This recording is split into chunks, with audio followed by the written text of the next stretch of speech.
Un col de casse d'il y a 27 ans prêt à être élucidé?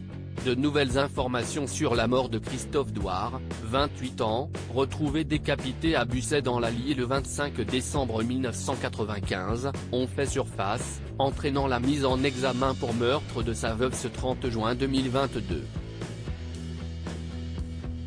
Âgée de 56 ans aujourd'hui, elle encourt une peine de 30 ans de réclusion criminelle, a déclaré le procureur de la République de Cusset Éric Neveu lors d'une conférence de presse rapportée par l'AFP.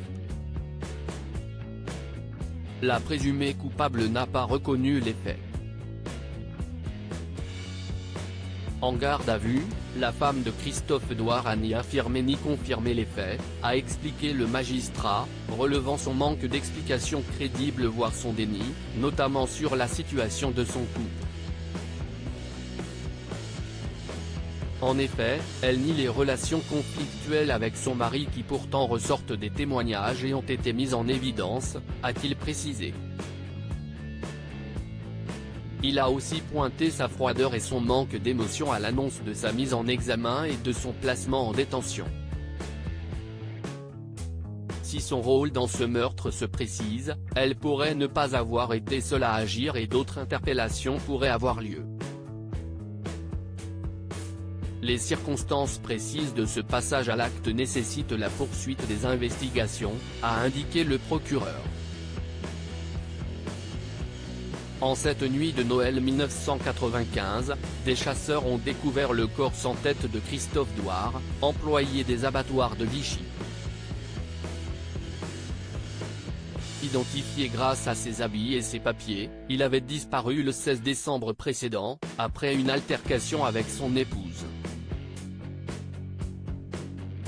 La chute d'un sèche-cheveux en fonctionnement dans la baignoire où il se trouvait aurait déclenché une dispute, l'homme était alors parti chez son frère qui l'a quitté vers 23h30. Ensuite, il n'a plus été vu vivant. Des amis chasseurs, inquiets de ne pas le voir, ont alerté son épouse qui a signalé sa disparition 2 jours plus tard. Une investigation qui repart à zéro cependant, malgré la découverte du corps dont la tête n'a jamais été retrouvée, l'enquête n'a cessé de piétiner, de non-lieux se sont succédés en 2000 et en 2007. La piste d'un conflit dans le milieu des chasseurs avait un temps été envisagée, avant d'être écartée.